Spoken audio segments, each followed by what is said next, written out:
Tonight, Trojans show off their fancy footwork. Plus, find out how you can support the Special Olympics. Stay tuned. TrojanVision Nightly News starts now. From the high-definition digital production center on the Troy campus, with news from Troy University locations around the world, this is Troy TrojanVision Nightly News. Hello and welcome to Troy TrojanVision Nightly News from March 4th, 2013. I'm Amanda Ford. And I am Bailey Majors. Thank you for joining us this evening.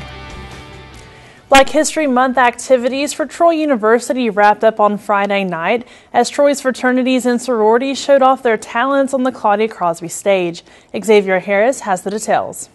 Friday night, Troy University sororities and fraternities showed off their fancy footwork at the Black History Step Show. One sorority member says the night was not about the competition, it was about the fun. Well, I'm a member of Alpha Gamma Delta. I'm a sister, and we're here to step. We've been doing it for several years now, and we just have a really good time doing it, and we're just here to have some fun.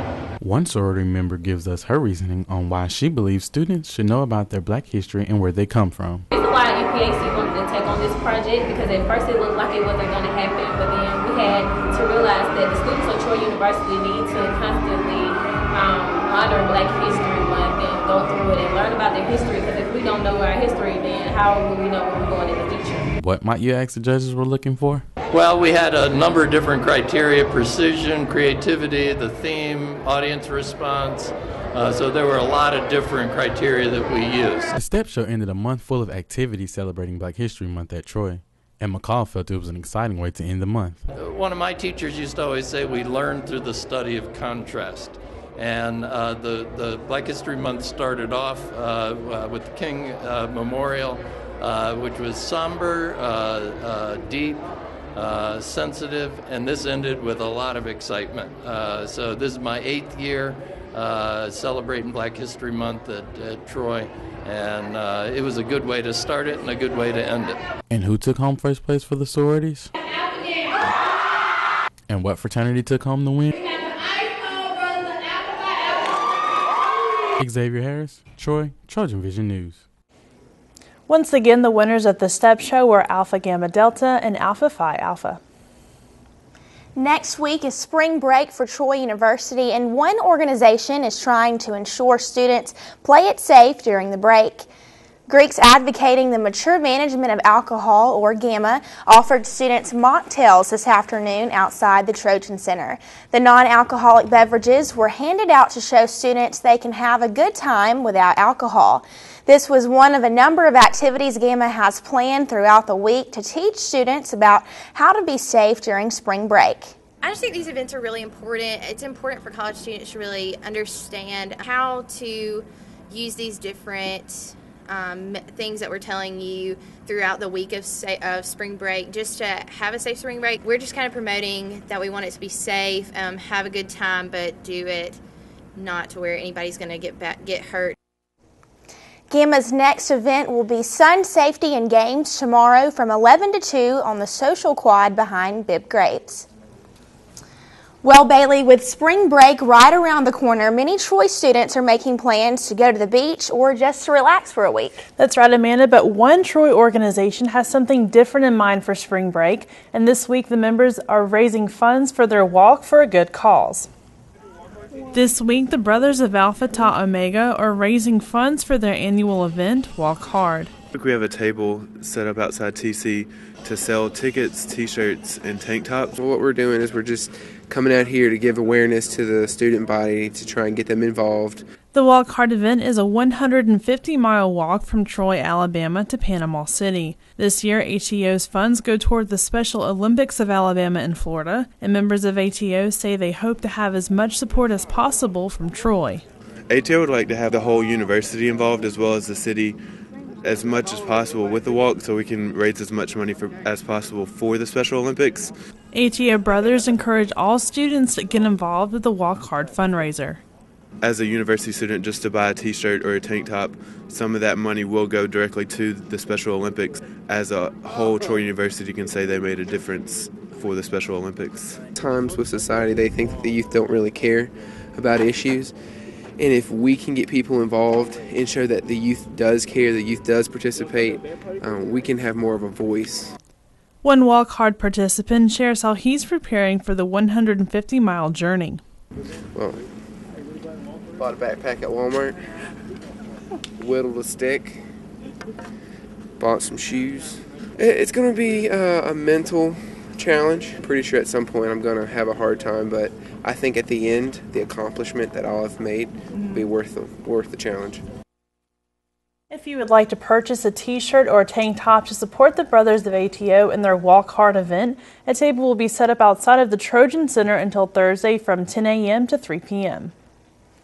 And now taking a look at news from around the state. In Montgomery, the number of licensed hunters taking the field has increased during the past 5 years, reflecting national growth in the sport. The U.S. Fish and Wildlife Service has completed a national study on the outdoors and outdoor activities, and it shows a 9% growth nationwide in hunting license sales from 2007 to 2011.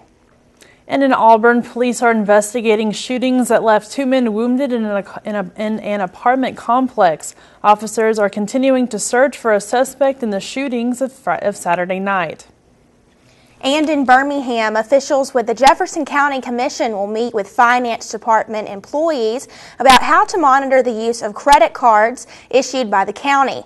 The officials are trying to find a way to monitor the cards after nearly 24 receipts and backup information to support credit card charges were found to be missing.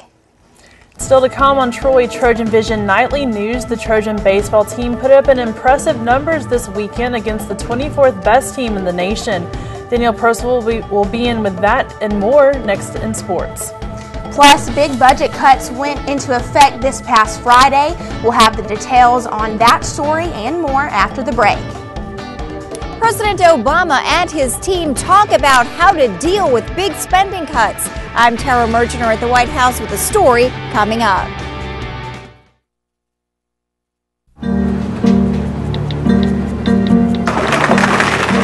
You can't text and pay attention to the world around you, and you definitely can't text and drive. Every year, deaths due to distracted and negligent driving are increasing. In fact, while drunk driving rates have dropped greatly, negligent driving fatalities have skyrocketed. Find out more at negligentdriving.com.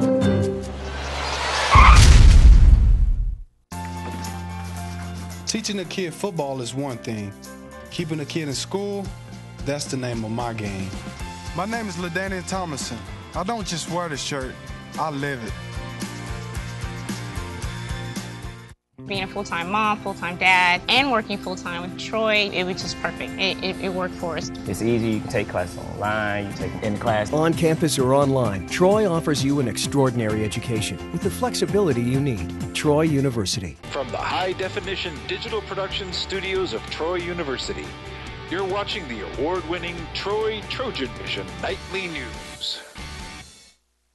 And now for a look at what's happening across the nation and around the world, we'll go to Amanda Ford at the Global News Desk. Amanda. Thanks, Bailey. Congress returned to work on Monday with no plans to reverse the $85 billion in automatic government spending cuts that kicked in 3 days ago. Tara Mergener has the latest from the White House, where the president addressed the showdown today.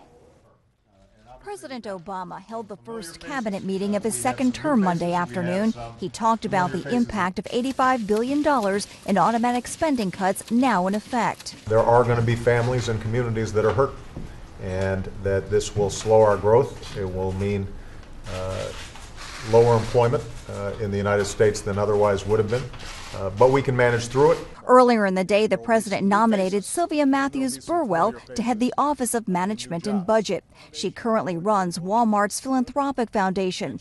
If the Senate confirms her, she'll be right in the middle of the president's budget battle with the GOP. We've got to keep on working to reduce our deficit in a balanced way, an approach that's supported by the majority of the American people. President Obama reached out to Senate Republicans over the weekend to look for ways to reverse some of the automatic cuts. It's not clear if the gesture helped. The main sticking point between the White House and congressional Republicans is taxes. The president got $650 billion of higher taxes on the American people on January the 1st. How much more does he want? By the end of this month, both Republicans and Democrats have to agree on a budget for the remainder of 2013 to avoid a government shutdown. This week, the House is expected to vote on a spending plan that will keep the government funded while locking in many of the new automatic cuts. Tara Mergener for CBS News, the White House. It could be a breakthrough in the fight against AIDS. Researchers in Mississippi say they were able to cure an HIV-positive baby. The case could help pave the way to eliminating the AIDS virus in children. Randall Pinkston reports from Jackson, Mississippi. Researchers in Mississippi say a baby born with HIV, the virus that causes AIDS, has been cured. Doctors started aggressively treating the infant with antiviral drugs within 30 hours of delivery. Usually, doctors prescribe just one drug preventively the first several weeks. We've got a high risk of this baby being infected, and so I chose to start more than one drug. For 18 months, the baby received treatment here at the University of Mississippi Medical Center. Then, for family reasons, she stopped coming. Now, 2.5 years old, doctors were surprised to find no signs of infection in her blood. Researchers termed the toddler functionally cured, meaning supersensitive tests were still able to detect remnants of the virus. Our child at this point still has some evidence of HIV viral particles, although no replicating virus. Only one case of a complete cure has ever been reported. Timothy Ray Brown has gone 5 years without evidence of HIV after he received a bone marrow transplant from a donor who was naturally resistant to the virus. About 300,000 children are born each year with HIV, mostly in poor countries. Whether or not this is going to be broadly applicable for children really remains to be determined. Doctors at the University of Mississippi continue to check the little girl every few months to make sure the virus hasn't come back. Randall Pinkston, CBS News, Jackson, Mississippi. And that wraps things up from the Global News Desk. To see more stories from across the country and around the world, you can tune into Trojan Vision Global News right after the nightly news. Now back to you, Bailey. Thanks, Amanda. Now Danielle Percival joins us for a look at sports. So Danielle, really busy weekend for Trojan athletics, and the big story is baseball had a bit of good luck this weekend. Well, that's right, Bailey. They were facing a big opponent. It was a big series for them, and they were able to have some success. Both basketball teams were on campus as well. It's always lots to get into on Monday because of a busy weekend, so let's get started. Sounds good. Troy baseball welcomed the 24th ranked Southern Miss Golden Eagles to Troy over the weekend, but as Taylor Burke shows us, the Trojans held their own against the nationally ranked team. For the second time in 3 years, the Trojans played host to the Southern Mississippi Golden Eagles in a 3-game series at Riddle Pace Field. On Friday, the 24th-ranked Golden Eagles showed the Trojans why they are considered one of the top teams in college baseball, scoring 6 runs in the first 2 innings and finishing the game scoring 12 runs over 13 hits on their way to a 12-4 Friday night victory. Their guy, Andrew Pierce, was an outstanding pitcher. We knew that coming in. He threw great Friday night. We were able to come back and score 4 off of him, which not many teams can do. So I was proud of that. The Trojans answered Southern Miss back on Saturday with a quality outing from starting pitcher Shane McCain. McCain struck out 7 batters over 6 innings of work. The Trojans found themselves trailing 3-1 in the 6th inning when designated hitter Jake Harrell hit a bases-clearing 2 RBI double following a controversial play that helped lead Troy to a 6-3 win. Jake got the big ball off the bat after a little controversial call that wasn't much of a controversy to me. It was a foul ball all the way. It rolled all the way down his leg, but it took the umpires a couple of seconds to get the foul ball call. I fouled one off my foot, and it rolled into fair play, and nobody really made a call, and it kind of threw everybody off, and wasn't gonna let that break get away. So just tried to capitalize and got it done. The Trojans took the series from Southern Miss on Sunday behind 3 Troy home runs from Deanie Collins, Jake Harrell, and redshirt freshman Peyton Fuller. The Trojans scored 7 runs over the final 3 innings to pick up the W 8-3. Felt good to hit the home run in a spot where we needed it. We tied the game on Jake's home run and gave us the lead, so it was good to get the win. it was just a good overall game for us, a game that we put a lot of emphasis on, those Sunday games, and pitched well, played well, got some big hits when we needed them, and got a big win today. Taylor Burke, Troy, Trojan Vision Sports. Up next, the Trojans face Samford University Tuesday night in Birmingham. First pitch is set for 6 p.m. And after beating them earlier in the tournament, the Trojans softball team faced number 25, Florida State, in the championship game of the Renegade Classic, but they couldn't make it 2 in a row. The Trojans fell to the Seminoles 8-0 in 5 innings on Sunday. Troy had just one runner reach base in the loss as Chandler Griffin reached on a throwing error to lead off the bottom of the first. Troy was shut out for the first time in 2013, and the no-hitter by FSU's Lacey Waldrop marked the first time the Trojans had been no-hit since 2011 at North Texas. Michaela Hamilton took the loss in her second start of the year, throwing 3 innings and allowing 2 runs while walking 3 and striking out 1. Troy will open up Sunbelt play at Middle Tennessee on Tuesday with a doubleheader starting at noon. The Trojans will conclude the series with the Blue Raiders on Wednesday. The Trojan men's basketball team couldn't wrap up Trojan Arena's first season with a win Saturday night. Troy was defeated by South Alabama 53-49, which closed out the regular season. Emil Jones celebrated senior night with 22 points, 8 boards, and 4 assists. Wesley Hinton was the only other Trojan to score in double figures, with all of his 10 points coming in the first half. Troy shot just 35% from the field and 20% from three-point range. The first half was the half we should have taken advantage of because they were just off. That timing was off a little bit, and they weren't playing very well. And that was the half to really try to, get a larger difference in the score. But the second half, they came out. They played pretty hard. At times we did answer, but there were times that they did a great job of getting a second rebound, second shots. The Trojans will face Florida Atlantic in the first round of the Sun Belt Tournament on Friday night at 8:30. And the Trojan women's basketball team had a chance to wrap up the season with a victory, but a last-second effort sealed the deal for the South Alabama Jaguars. Troy led for much of the game, but on senior night, the Trojans came up just seconds short, with the final score being 71-70. Troy took a 1-point lead on 2 Ashley Beverly Kelly free throws with 19.2 seconds remaining, but South Alabama's Ronika Robertson put back Brianna Wright's missed jumper with just 4 seconds remaining to give the Lady Jags the win. Joanna Harden led Troy with 25 points, while Ashley Beverly Kelly posted 20 with 8 rebounds. The improvement from that game to this game is what the new era is all about. I wish it would have ended up picture perfect with us with a win at the end with more points on the scoreboard, but it's still a fight and it's still successful, the amount of improvement for us to come back and compete like that. And I think all we need is that one more chance. When we get the Sun Belt Conference, it would be the first conference tournament win for us in quite a while, and that's what we're looking towards. And as Coach Rigby mentioned, the Trojans return to the court on Friday at the Sun Belt Championships, where they will have that rematch with South Alabama in the first round. Tip-off is set for 2 p.m. So as you can see, the basketball team's not quite able to finish the season how you would have hoped things would have gone, but both teams are moving ahead into the conference tournament, being able to maybe get some momentum, get something going. For the men, they'll be facing Florida Atlantic, a team they haven't beat so far this season, but maybe the third time's the charm. And absolutely. Same thing with South Alabama. Maybe the women can finally get a W against them. Absolutely, and best of luck to them. That's right. Thank you, Danielle. Thanks, guys.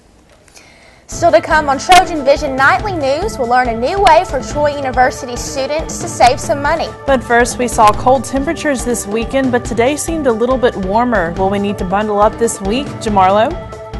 Well, Bailey, it will be warmer throughout the week, but we may need a jacket on hand just to be safe. I have more coming next week. Thank you. Thank you for serving. Thank you. We thank the troops for all the support they've given us. But how do we thank the ones who support them? Thank you for your service. Thanks USA provides scholarships to the spouses and children of our troops and helps give a future to the people who support the troops the most. Thanks for supporting them. Thank you for your dedication. Go to ThanksUSA.org to see how you can express your appreciation for what they do for our heroes. Thank you. Go to ThanksUSA.org now. Thank you.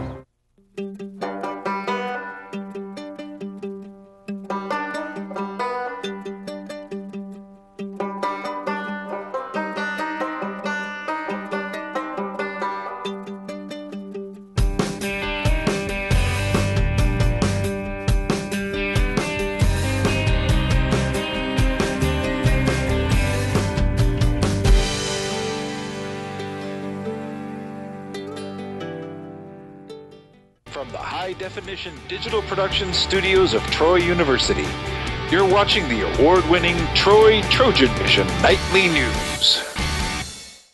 And now Jamarla Phillips joins us for a look at weather.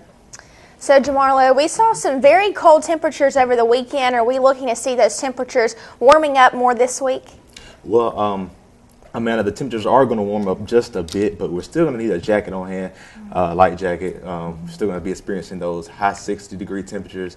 Then it'll flow back down to the low 60s, but I'll get to more of that right now. Okay. But first, let's take a look at our current campus snapshot. Taking a look across Bill Graves right now, we can see that skies are clear. Haven't seen many clouds today.